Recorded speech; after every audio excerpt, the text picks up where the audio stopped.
Hello everyone.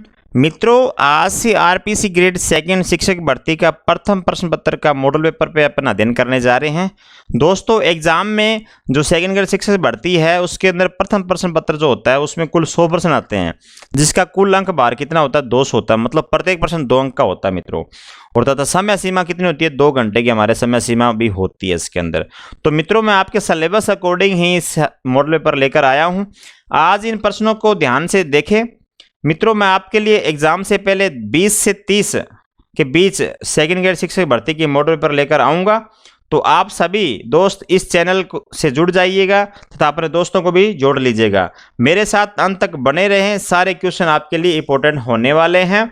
स्वागत करता हूं कलाम सिविल सर्विस यूट्यूब चैनल में। सभी दोस्त वीडियो को एक बार लाइक कर दें तथा चैनल को सब्सक्राइब कर दें।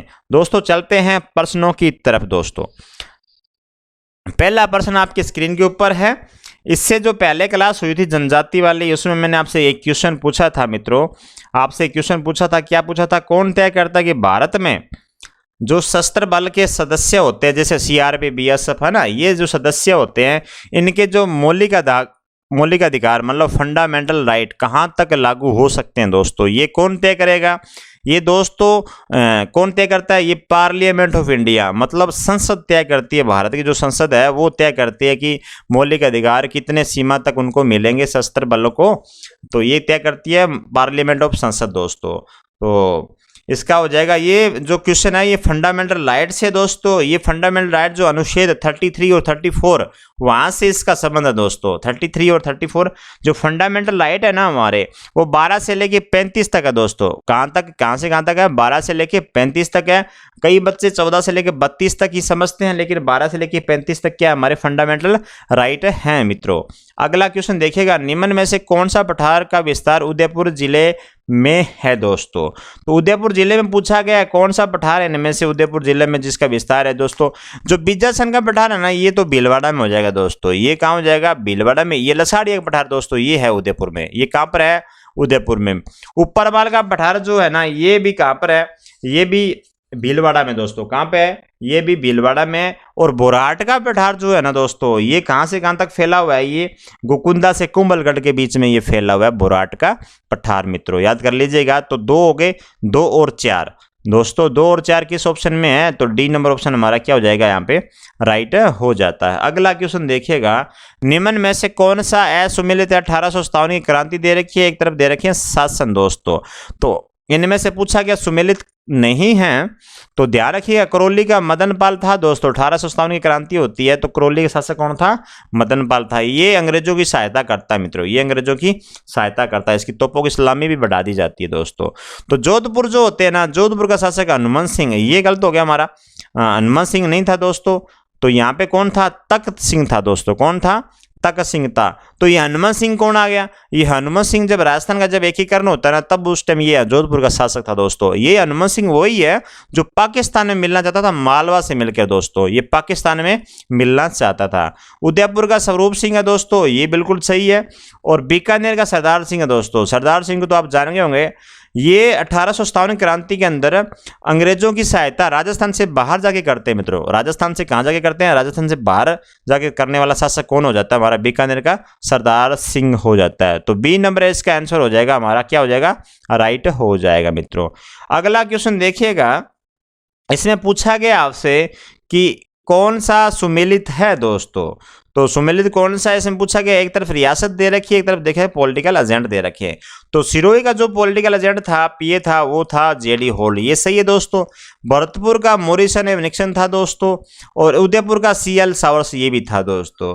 और जयपुर का पैट्रिक लॉरेंस, ये गलत हो गया हमारा। पैट्रिक लॉरेंस प्रथम एजीजी थे दोस्तों, एजेंट टू गवर्नर जनरल थे दोस्तों। ये 1800 क्रांति के समय पैट्रिक लॉरेंस थे एजीजी हमारे, याद कर लीजिएगा। तो जयपुर का कौन है पॉलिटिकल एजेंट? ये था कर्नल ईडन। दोस्तों, कौन हो जाएगा? कर्नल ईडन हो जाएगा मित्रों। तो 1, 2 और 4 ऑप्शन कहां सही हो रहे हैं हमारे? ये 3 नंबर ऑप्शन में मिल रहे हैं दोस्तों। तो 1, 2, 4 हमारे सही हो जाएंगे मित्रों। अगला क्वेश्चन देखिएगा, निम्न में से कौन सा सुमेलित है मित्रों, निम्न में से कौन सा सुमेलित है, इनमें से बताना है आपको।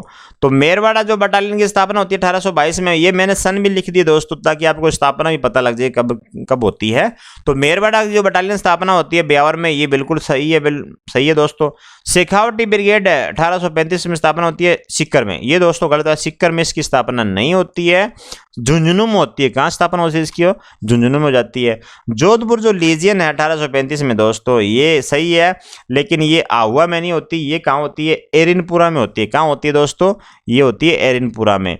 तो हमारे पास 2 और 3 अभी तक सुमेलित नहीं है दोस्तों, याद कर लीजिएगा, 1 नंबर सुमेलित है। तो राजपूताना रेजिडेंसी 1832 में अजमेर में, ये सही है दोस्तों। 1 और 4 जो हमारा ऑप्शन है ना वो सही है दोस्तों, पहला ऑप्शन हमारा मिल जाएगा, 1 और 4 हो जाएगा दोस्तों। अगला क्वेश्चन देखिएगा, 1857 से पूर्व अंग्रेजों के खिलाफ राजस्थान में बिगुल बजाने वाले क्रांतिकारी थे दोस्तों। जब 1857 की क्रांति हो चुकी थी, होने वाली थी, उससे पहले ये क्या कर लिया इन्होंने, 1857 क्रांति के बिगुल बजा दिया था राजस्थान में। तो ये कौन था दोस्तों, अंग्रेजों से लोहा ले लिया था पहले ही। तो ये कौन कौन हो जाएंगे हमारे, तो बताइएगा कौन कौन हो जाएंगे। अपन बात कर लेते हैं अमरचंद जी भाटिया। ये जो अमरचंद जी भाटिया ना दोस्तों, ये तो 1857 क्रांति के बाद में ये है ना, तो उस समय अंग्रेजों से सामना करते हैं करना मीना और लोटिया जाट और डूंगर जी दोस्तों। 2 और 3 हमारे जो ऑप्शन है, ये 1857 से पहले ही हमारे राजस्थान में क्या करते हैं, बिगुल बजाने वाले क्रांतिकारी थे दोस्तों। 2 और 3 4 ये ऑप्शन सही हो जाएगा हमारा। कौन सा ऑप्शन है, 2 और 3 4 दोस्तों। तो अमरचंद जी भाटिया इसमें नहीं थे, बाकी ये तीनों थे दोस्तों। अगला क्वेश्चन देखिएगा, निम्न में से कौन सा असुमेलित है मित्रों, इसमें से पहचानना आपको कौन सा असुमेलित है। तो पहला देखिए, कवि बांकीदास सूर्यमल मिशन और शंकरदान सामोर और 1857 की क्रांति के समकालीन थे दोस्तों, ये सही है। अमरचंद जी भाटिया बीकानेर 1857 क्रांति में फांसी पर लटकने वाले प्रथम क्रांतिकारी थे दोस्तों, ये भी सही है। कर्नल होम्स ने तात्या टोपे को फांसी देने के लिए ब्रिटिश सरकार की आलोचना की दोस्तों, ये गलत है। कर्नल होम्स नहीं था दोस्तों, कर्नल होम्स नहीं था मित्रों। तो कौन था फिर, कर्नल सावर्स था दोस्तों। कौन था, कर्नल सावर्स था। उसने बोला था कि तात्या टोपे को फांसी तो दे दी, लेकिन आपकी इतिहास में इसकी आलोचना होती रहेगी, हमेशा ब्रिटिश सरकार की आलोचना होती रहेगी। हर व्यक्ति पूछेगा तात्या टोपे को फांसी क्यों दी गई दोस्तों। तो ये था, ये तीसरा हमारा ऑप्शन गलत हो जाएगा। तो हमें असुमेलित छाड़ना था, तो असुमेलित हमारा ये हो जाएगा दोस्तों। कौन सा हो जाएगा, 3 नंबर। डूंगर जी जवाहर जी ने बीकानेर में जोधपुर राजा की सेना के विरुद्ध संघर्ष किया दोस्तों, ये भी सही है हमारा। तो 3 नंबर ऑप्शन जो है ना हमारा, ये हमारा क्या हो जाएगा, इसका आंसर सही हो जाएगा। बीकानेर किस महाराज ने जवाहर जी को शरण दी दोस्तों। तो जवाहर जी को शरण किसने दी थी, तो जवाहर जी को शरण दी थी डूंगर जी, और जवाहर जी नाम सुना होगा आपने, तो उनको शरण दी थी जवाहर जी को रतन सिंह ने दोस्तों। बीकानेर का महाराज था रतन सिंह, उसने ये शरण दी थी दोस्तों। निम्न में से कौन सा असुमेलित है दोस्तों, तो असुमेलित हमें छांटना है दोस्तों। तो कुवाड़ा का युद्ध 8 अगस्त 1857, बिथोड़ा का युद्ध 8 सितंबर 1857, चेलावास का युद्ध 18 सितंबर 1857, आहुआ का युद्ध 20 से 24 जनवरी 1857 दोस्तों। इसमें असुमेलित पूछा गया है, तो असुमेलित तो हो जाएगा कौन सा हो जाएगा, कुवाड़ा का युद्ध हो जाएगा दोस्तों। कौन सा हो जाएगा, कुवाड़ा का युद्ध। ये 8 सितंबर नहीं था मित्रों, ये था कितना, 9 सितंबर था दोस्तों। कितना था ये, 9 सितंबर था दोस्तों। तो इसका आंसर हो जाएगा पहला, असुमेलित हो जाएगा हमारा। कौन सा हो जाएगा, पहला हो जाएगा दोस्तों। अगला क्वेश्चन देखिएगा, हाँ जी, आपके स्क्रीन के ऊपर अगला क्वेश्चन, अरावली की निम्न पर्वत चोटियों को उनकी ऊंचाई के अनुसार अवरोही क्रम में छांटना दोस्तों। अवरोही क्रम है कि सबसे बड़ा और सबसे छोटी की तरफ चलना है, बड़े की तरफ क्या, बड़े से छोटी तरफ चलना है, अवरोही क्रम कहलाता है। और ये पर्वत चोटियाँ किसके, सारी अरावली के दोस्तों। तो सबसे जड़ी जो सबसे ऊंची चोटी है इसमें सायरा हो जाएगी। कौन सी सबसे ऊंची चोटी हो जाएगी, सायरा हो जाएगी दोस्तों, सायरा हो जाएगी। ये उदयपुर के अंदर पड़ती है दोस्तों, इसकी 900 मीटर ऊंचाई है दोस्तों। कितनी मीटर ऊंचाई है, 900 मीटर हो जाएगी हमारी। और जो सेकंड नंबर हो जाएगी हमारी, कौन सी हो जाएगी सेकंड नंबर, ये हो जाएगी सेकंड नंबर, नागपनी दोस्तों। ये उदयपुर में है, ये 1867 है, 867 मीटर इसकी ऊंचाई है मित्रों। आगे वाला जो हो जाएगा हमारा, ये बरवाड़ा हो जाएगा दोस्तों। कौन सा हो जाएगा, बरवाड़ा। इसकी जो ऊंचाई है ना 786 मीटर है। कितनी है, 786 मीटर। और बिलाली लास्ट वाला हो जाएगा ये अलवर के अंदर दोस्तों, ये हो जाएगी 775। तो 2 1 3 4, 2 1 3 4 दोस्तों, ये ऑप्शन हमारा क्या हो जाएगा, सही हो जाएगा। बी नंबर ऑप्शन हमारा सही हो जाता है। अगला क्वेश्चन देखिएगा, एम हेरोन महोदय का संबंध है दोस्तों। तो ए और एम हेरोन का संबंध पूछा गया है। तो प्री कैम्ब्रियन से इसका संबंध है मित्रों। तो प्री कैम्ब्रियन अरावली जो पर्वतमाला उसकी क्या है, ये स्थापना मानी जाती है दोस्तों, उस टाइम इसकी उत्पत्ति मानी जाती है प्री कैम्ब्रियन युग में। ये गोंडवाना प्रदेश की बात कर लेते हैं आपके। तो गोंडवाना जो प्रदेश है ना, ये तो आपको पता है लूनी बेसिन का ये जो है ना वो क्षेत्र पड़ जाता है, जालोर और पाली की दोस्तों बात कर लेते हैं, ठीक है ना। तो इसका ये संबंध नहीं है मित्रों। मालपुरा जो करौली का मैदान है दोस्तों, ये कहाँ पे है, बनास बेसिन माना जाता है दोस्तों। ये क्या है, बनास बेसिन माना जाता है। यहाँ पे भूरी मिट्टी पाई जाती है। कौन सी पाई जाती है, यहाँ पे भूरी मिट्टी पाई जाती है। छप्पन का मैदान है, ये बांसवाड़ा वगैरह के अंदर है दोस्तों। तो माई बेसिन के अंदर ये है, माई बेसिन द्वारा ये निर्मित मैदान है। छप्पन का मैदान ये बांसवाड़ा में स्थित है दोस्तों, डूंगरपुर बांसवाड़ा में ये मैदान है ये स्थित है दोस्तों। इसमें पूछा गया एम हेरोन का महोदय का संबंध, तो एक नंबर हो जाएगा और हमारा हो जाएगा 3 नंबर दोस्तों। तो 1 नंबर और 3 नंबर इसके संबंधित है। तो 1 और 3 ये ऑप्शन मिल गया हमें। तो इसका आंसर हो जाएगा सी नंबर ऑप्शन। निम्नलिखित में से कौन सी पहाड़ियां राजस्थान में विंध्य पर्वत श्रेणियों का विस्तार है दोस्तों। ऐसी पहाड़ी का नाम बताना है जो विंध्यन पर्वत श्रेणियों का विस्तार है दोस्तों। तो मुकंदरा की पहाड़ियां हो जाएगी। कौन सी हो जाएगी, मुकंदरा की पहाड़ियां हो जाएगी मित्रों। अगला क्वेश्चन देखिएगा, कथन पूछा गया आपसे, कथन और कारण से ये क्वेश्चन है मित्रों। तो चंबल नदी राजस्थान की एकमात्र नित्य वाहन नदी है दोस्तों। ये बात बिल्कुल सही है। तो ये बात सही है, चंबल नदी राजस्थान की एकमात्र नित्य वाहन नदी है, बिल्कुल है। चंबल नदी का जल केवल सिंचाई के लिए उपयोग में लिया जाता है दोस्तों। नहीं, सिंचाई के लिए केवल नहीं होता, इसके अलावा क्या होता है, इसका उपयोग है बहुत सारी योजनाएं जैसे बिजली बनाना वगैरह है ना, सब के लिए यूज होता है, सिंचाई के लिए यूज नहीं होता। तो क्या है, एक सही है 2 गलत है दोस्तों, एक सही 8 गलत दोस्तों, ठीक है। तो ये हो जाएगा हमारा सी नंबर ऑप्शन है, इसका सही हो जाएगा मित्रों। अभी देना है इसका आंसर, राजस्थान की जलवायु के संबंध में निम्नलिखित में से कौन सा कथन सत्य है। नीचे दिए कूट का प्रयोग कर सही उत्तर चुनिए मित्रों। तो नीचे दिए कूट दिए गए उनके अनुसार इसका सही चुनना है। राजस्थान की जलवायु दशा तापमान एवं वर्षा की अतिशयता प्रकट करती है मित्रों, ये सही है। विगत 10 वर्षों में पश्चिमी मरुस्थल में वर्षा की मात्रा घटी है, बिल्कुल घटी है। पहले ज्यादा बरसात होती थी लेकिन अब कम हो रही है, जबकि मेवाड़ क्षेत्र में ये बढ़ी है दोस्तों। मेवाड़ जो क्षेत्र है हमारा, उसमें ये बरसात की मात्रा बढ़ चुकी है। पश्चिमी राजस्थान में न्यून वर्षा का मूल कारण अति उष्ण स्थलखंड दक्षिणी पूर्वी आर्द्रतावाही पवनों का आकस्मिक प्रवेश है दोस्तों। नहीं, ये गलत बात है। तो ये गलत बात है, इसका ये कारण नहीं है दोस्तों, तो ये गलत हो गया। तो जलवायु दृष्टि से राजस्थान का अधिकतर भाग उपोष्ण कटिबंध है, ये सही है। 1, 2 और 4 सही है दोस्तों, 1, 2 और ये 4 ये ऑप्शन दोस्तों ये सही हो जाएगा। डी नंबर आंसर हमारा सही हो जाता है। जनगणना 2011 के अनुसार दोस्तों कि राजस्थान की कुल जनसंख्या कितनी थी दोस्तों। 2011 की जनगणना हुई थी, उसमें हमने बताना है कि राजस्थान की कुल जनसंख्या कितनी थी। तो राजस्थान की जो जनसंख्या थी 6.86 करोड़ दोस्तों। कितनी थी, 6.86 करोड़ दोस्तों सारी जनसंख्या थी। 6,85,48,437 वैसे है इसकी, तो अपन 6.86 करोड़ इसको लिख देते हैं दोस्तों। तो ये हमारी राजस्थान की जनसंख्या थी मित्रों। अगला क्वेश्चन देखिएगा, 20वीं पशु गणना 2019 के अनुसार कौन सा कथन सही है दोस्तों। तो आप मुझे कमेंट में बता दीजिएगा 19 जो पशु गणना हुई थी वो कब हुई थी दोस्तों, कौन से सन में हुई थी, ये भी आप इसका आंसर बता देना मुझे।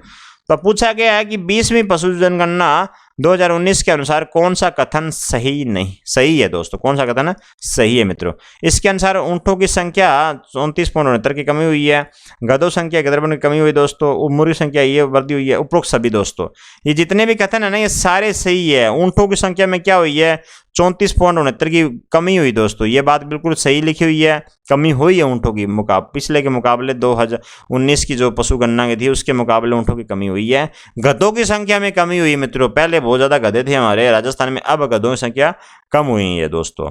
मुर्गियों की संख्या में 82.83 की वृद्धि हुई मित्रों, ये बात भी सही है। तो इसका आंसर हो जाएगा डी नंबर आंसर सही हो जाएगा मित्रों। राजस्थान में प्रतिवर्ष 12 सितंबर को किस स्थान पर वृक्ष महोत्सव मनाया जाता है दोस्तों।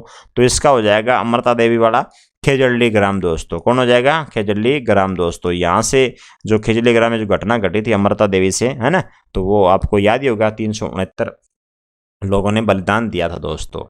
तो ये क्वेश्चन भी इंपॉर्टेंट बन जाता है। अगला क्वेश्चन देखिएगा, सार्वजनिक क्षेत्र के विभिन्न वित्तीय संगठनों द्वारा आंकलित उद्योगों की संभावना के आधार पर ए श्रेणी में राजस्थान के कौन कौन से जिले सम्मिलित किए गए हैं दोस्तों। तो राजस्थान के कौन कौन से जिले सम्मिलित किए गए हैं इसके अंदर, तो एक तो हमारा जोधपुर हो जाएगा, पाली हो जाएगा, अजमेर हो जाएगा और अलवर हो जाएगा दोस्तों। तो पहला इसका आंसर है राइट हो जाता है मित्रों।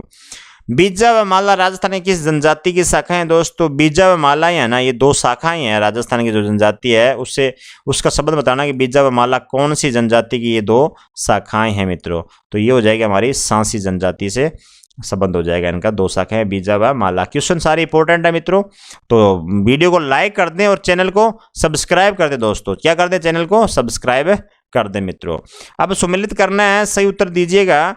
फसल दे रखी है, एक तरफ किस्म दे रखी है दोस्तों, एक तरफ क्या दे रखी है, इसकी किस्म दे रखी है, एक तरफ फसल दे रखी है। तो गेहूं, माही कंचन, जो RHB 30, बाजरा RD 20-35, मक्का राज 37 दोस्तों। तो गेहूं की जो है ना किस्म ये हो जाती है राज 30-70 हो जाएगी दोस्तों। गेहूं की किस्म क्या हो जाएगी, राज 70 हो जाएगी। और जौ की जो है ना, जौ की हो जाएगी हमारी RD 20-25 हो जाएगी। बाजरा क्या हो जाएगी हमारी, बाजरा की मित्र हो जाएगी RHB 30 हो जाएगी। और मक्का की क्या हो जाएगी दोस्तों, मक्का हो जाएगी माही कंचन हो जाएगी। तो इसका मतलब 4-3-2-1, 4-3-2-1 दोस्तों, ये ऑप्शन हमारा मित्रों सही हो जाएगा। अगला क्वेश्चन देखिएगा, धौलपुर के पास निम्नलिखित पर्यटन स्थलों में से 1617 ईस्वी में राजकुमार शाहजहां के नाम पर शिकार स्थल शूटिंग लॉज के रूप में निर्मित करवाया गया था दोस्तों। तो वो हो जाएगा हमारा, क्या निर्मित करवाया गया था, तालाबे शाही हो जाएगा। क्या हो जाएगा, तालाबे शाही हो जाएगा दोस्तों, इसका आंसर दोस्तों। आगे क्वेश्चन, राजस्थान में मत्स्य पालन को बढ़ावा देने हेतु मत्स्य विभाग उदयपुर की स्थापना कब हुई थी दोस्तों। मछली पालन को बढ़ावा देना हमने, तो इसकी स्थापना पूछी गई कब हुई थी, मत्स्य विभाग जो कि उदयपुर में स्थित है दोस्तों। कहां पर है ये, उदयपुर में स्थित है। तो 1982 में इसकी क्या होती है, स्थापना हो जाती है मित्रों। गणेश्वर सभ्यता किस काल से संबंधित है दोस्तों। गणेश्वर सभ्यता, अपन बात करें गणेश्वर सभ्यता की दोस्तों, ये नीम का थाना आपने सुना होगा, गणेश्वर सभ्यता नीम का थाना सीकर के अंदर ये सभ्यता है। और ये कांतली नदी के किनारे बसी हुई दोस्तों। कौन सभ्यता है ये, कांतली नदी के किनारे है दोस्तों, याद कर लीजिएगा। नदी पूछी जाए तो कांतली नदी हो जाएगी गणेश्वर सभ्यता से दोस्तों। किस काल से संबंधित है, तो ताम्र ये कांस्य है दोस्तों, ताम्र और कांस्य काल से ये संबंधित हो जाएगी। हमारे 3 नंबर आंसर हमारा सही हो जाता है मित्रों, इसका आंसर। प्रतिहार शासक महेंद्रपाल प्रथम व महीपाल का दरबारी कवि था दोस्तों। तो जो प्रतिहार शासक थे मित्रों कौन थे, महेंद्रपाल और महीपाल। इसके दरबारी कवि कौन थे, राजशेखर थे दोस्तों। कौन थे, राजशेखर थे इनके। अगला क्वेश्चन देखिएगा, महोबा या तुमुल का युद्ध कब लड़ा गया था दोस्तों। महोबा का परमर्दी देव चंदेल था दोस्तों, चंदेल शासक था परमर्दी देव। और पृथ्वीराज तृतीय के बीच में युद्ध होता है दोस्तों 1182 ईस्वी में होता है। कब होता है ये, 1182 ईस्वी में होता है। तो युद्ध कब हुआ था ये, 1183 ईस्वी में मित्रों ये युद्ध होता है। किस किस के बीच में होता है, परमर्दी देव चंदेल और कौन हो जाएगा, पृथ्वीराज तृतीय के बीच में। इसके बाद में अजमेर का शासक बन जाता है। कौन बन जाता है, पृथ्वीराज तृतीय अजमेर पे अधिकार कर लेता है। याद कर लीजिएगा, पृथ्वीराज तृतीय की बात कर रहे हैं, ठीक है ना। 1182 में महोब या तुमुल का युद्ध होता है, जिसे याद कर लीजिए। क्वेश्चन थोड़े इंपॉर्टेंट है ये सारे ये। तो वीडियो को लाइक कर दें, चैनल को सब्सक्राइब कर दें दोस्तों। निम्न में से कौन सा जोड़ा सही है मित्रों, इनमें से बताना है कि जोड़ा कौन सा सही है मित्रों। प्रताप का जन्म 1540 में हुआ था मित्रों, बिल्कुल सही बात है ये। चंद्रसेन का जन्म 1541 में, ये बात भी सही है, हुआ था जन्म इसका। राय सिंह का जन्म 1547 ईस्वी में दोस्तों। तीनों बातें ये क्या है, तीनों बातें ही सही हैं। तो उपरोक्त सभी इसका आंसर हो जाएगा मित्रों।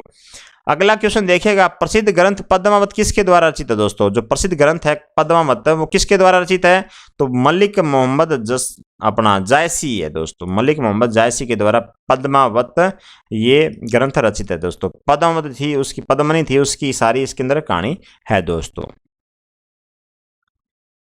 1303 ईस्वी में चित्तौड़ के युद्ध में रावल रतन सिंह की ओर से लड़ते हुए वीरगति को प्राप्त होने वाले प्रसिद्ध सेनापति थे दोस्तों। रावल रतन सिंह की तरफ लड़े थे। तो जान गए होंगे आप, रतन सिंह का संबंध किससे हो जाएगा, हमारा रतन सिंह से हो जाएगा संबंध, चित्तौड़ से हो जाएगा। और इसके जो दो बहादुर सेनापति थे वो थे कौन, गोरा और बादल दोस्तों। कौन थे, गोरा और बादल, जो वीर गति को प्राप्त हो जाते हैं। तो 1303 ईस्वी में याद कर लीजिएगा चित्तौड़ का युद्ध होता है ना, रतन सिंह की ओर से लड़ते वीर गति को प्राप्त होता है गोरा एवं बादल दोस्तों। पिक्चर देखी होगी, उस पिक्चर में भी दिखाया गया दोस्तों। निम्न में से कौन महाराणा प्रताप की ओर से हल्दी घाटी युद्ध में लड़ा था दोस्तों? तो कौन लड़ा था? महाराणा प्रताप की तरफ से लड़ा था दोस्तों। तो कौन लड़ा था? हाकिम खान सूरी और राम शाह तंवर दोस्तों, ये दोनों थे। किसकी तरफ से लड़े थे? महाराणा प्रताप की तरफ से हल्दी घाटी के युद्ध में लड़े थे दोस्तों। इंपॉर्टेंट क्वेश्चन है ये भी। हटूडी अजमेर में स्थित है, मैं गांधी आश्रम की स्थापना करी थी दोस्तों। तो गांधी आश्रम की स्थापना किसने करी थी? क्वेश्चन इंपॉर्टेंट है, सिंपल क्वेश्चन है। हरिभाऊ उपाध्याय ने गांधी आश्रम की स्थापना करी थी मित्रों। ये क्वेश्चन सारे ये इंपॉर्टेंट है, तो वीडियो को लाइक कर दे, चैनल को एक बार सब्सक्राइब कर दे मित्रों। इसी तरह से क्वेश्चन आपके लिए लेके आऊंगा, सारे क्वेश्चन इंपॉर्टेंट है। 20 से 30 मॉडल पेपर करवा दूंगा इसी चैनल पे आप दोस्तों, याद कर लीजिएगा। जयपुर चित्रकला शैली का स्वर्णकाल किस शासक के काल को माना जाता है दोस्तों? जयपुर चित्रकला शैली का स्वर्णकाल पूछा जाता है। ये क्वेश्चन बहुत बार रिपीट हुआ एग्जाम में, तो ये क्वेश्चन मैंने शामिल किया है। तो जयपुर चित्रकला का स्वर्णकाल पूछा जाए तो आपका हो जाएगा सवाई प्रताप सिंह हो जाएगा दोस्तों। एक ही व्यक्ति याद रखना, सवाई प्रताप सिंह। डाबड़ा किसान आंदोलन डीडवाना नागौर में होता है। 13 मार्च 1947 को कौन शहीद हुआ था दोस्तों? तो ये क्वेश्चन भी बहुत बार पूछा जाता है। डाबड़ा किसान आंदोलन दोस्तों, तो इसमें शहीद होने वाले थे चुन्नीलाल शर्मा थे दोस्तों। कौन थे? चुन्नीलाल शर्मा थे दोस्तों। अगला क्वेश्चन, निम्न में से कौन सा पुरुषों का वस्त्र नहीं है दोस्तों? तो पुरुषों का वस्त्र पूछा गया, इसमें से कौन सा नहीं है? तो पुरुषों का वस्त्र बुगतरी नहीं है दोस्तों, बछवेड़ा भी नहीं है, अचकन भी नहीं है दोस्तों। ये तीनों तो क्या है? ये तीनों है नहीं पुरुषों के वस्त्र। तो पेशवाज ये हो जाएगा दोस्तों। कौन सा हो जाएगा? हमारा डी नंबर आंसर हो जाता है सही। निम्न में से किसने माउंट आबू को राजस्थान में विलय महत्वपूर्ण योगदान दिया दोस्तों? माउंट आबू आपको पता है जब एकीकरण हुआ था तब हमारा हिस्सा बीच बीच में ये अपना सरदार वल्लभ भाई पटेल थे, ये इसको अपने राजस्थान में मिलाना नहीं चाहते थे दोस्तों। किसके प्रयासों से ये अपने राजस्थान में मिले?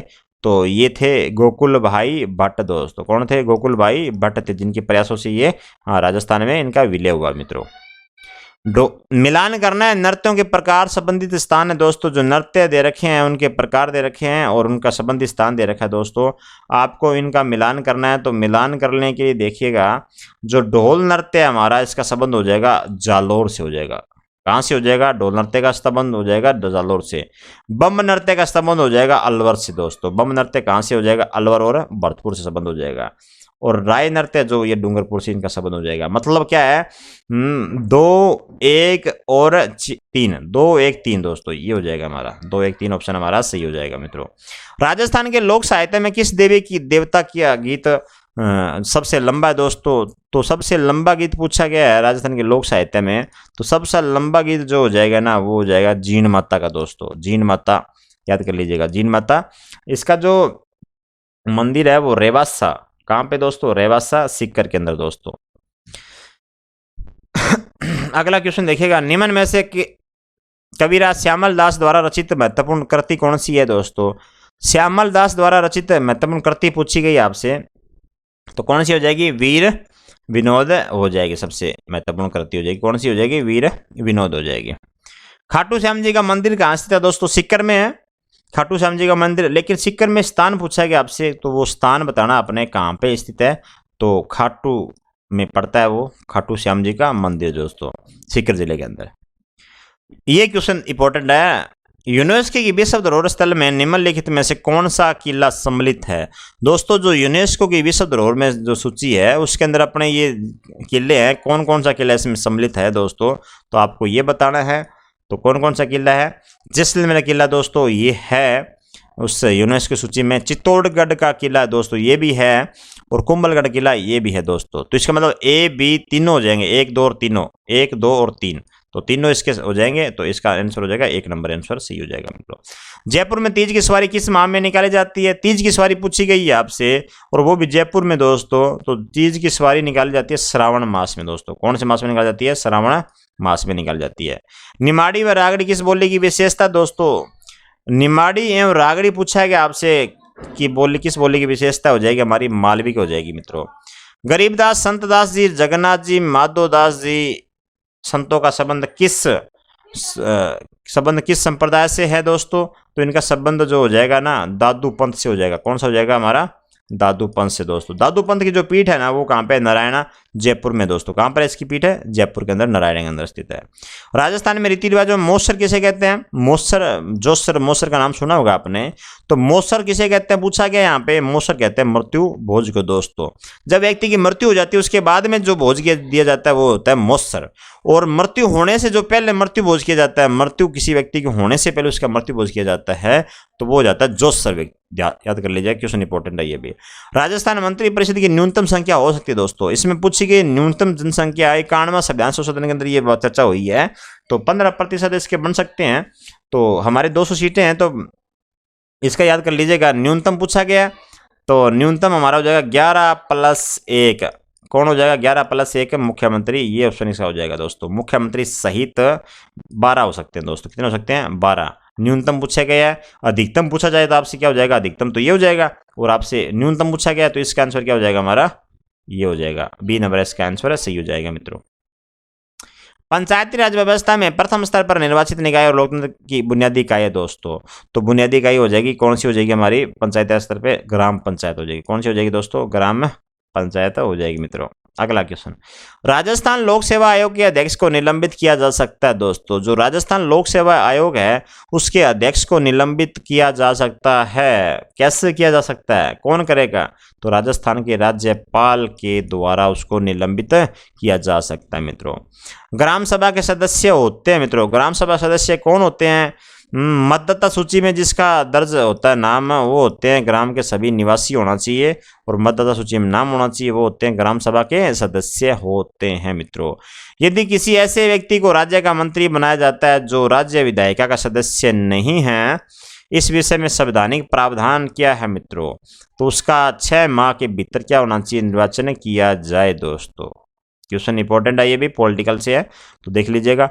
जून 2022 में राजस्थान में ड्रोन एक्सपो 2022 का आयोजन किस शहर में किया दोस्तों? तो किस शहर में किया गया था? ये किया गया था आपके जयपुर में दोस्तों। कहाँ किया था? जयपुर में किया गया था दोस्तों। 49 क्वेश्चन है, राजस्थान के सकल राज्य मूल्यवर्धन में प्रचलित मूल्य पर वर्ष 2021-22 में कृषि एवं संबंध क्षेत्र का योगदान है। कितना योगदान है मित्रों? तो योगदान हो जाएगा 30.23% हमारा क्या है? योगदान है मित्रों। 50वां क्वेश्चन देखिएगा, आर्थिक समीक्षा 2021-22 के अनुसार वर्ष 2019 में राजस्थान देश में उत्पादन की स्थिति में प्रथम स्थान पर रहा दोस्तों। तो 2021 में पूछा गया है, तो प्रथम स्थान पे किस उत्पादन दृष्टि से रहा? बाजरा और सरसों हो जाएगी हमारी। क्या हो जाएगी? बाजरा और सरसों दोनों हो जाएगा, तो ये दोनों सही हो जाएगा हमारा दोस्तों। इसका जो आंसर हो जाएगा सी नंबर आंसर इसका सही हो जाएगा मित्रों। तो दोस्तों ये क्लास बड़ी हो जाती है, इसलिए मैंने ज़्यादा क्वेश्चन शामिल नहीं किए। अगली जो क्लास होगी ना, जो इसके बाकी जो इस मॉडल पेपर के जो 50 क्वेश्चन बच गए ना, वो मैं अगली क्लास में थोड़ी देर बाद उसको अपलोड कर दूंगा। तो 2 पार्ट में इसको अलग अलग बांट के पढ़ेंगे। आपको भी दिक्कत नहीं होगी, लंबी क्लास हो जाती है दोस्तों, 1-1.5 घंटा हो जाती है, तो आपको भी दिक्कत आती है उसको लेने में। तो थोड़ा कम आधा करके इसको पढ़ लेंगे, तो एक दिन में अपने एक मॉडल पेपर हल करेंगे। तो आपके लिए आज के ये दोस्तों ये क्वेश्चन है, हमने किस तारीख को विश्व प्रवासी पक्षी दिवस मनाया दोस्तों? हमने किस तारीख को विश्व प्रवासी दिवस मनाया दोस्तों? इसका जो आंसर है आपको कमेंट बॉक्स में देना दोस्तों। ये क्वेश्चनों का स्तर कैसा लगा? तो मॉडल पेपर मैं आपको सारे करवा दूंगा इसी यूट्यूब चैनल पे। आप दोस्तों को जोड़ लीजिएगा, और दोस्तों इस चैनल को सब्सक्राइब कर लीजिएगा। और ठीक है, मिलते हैं थोड़ी देर के बाद में अगले 50 क्वेश्चनों के साथ मित्रों। Thank you so much.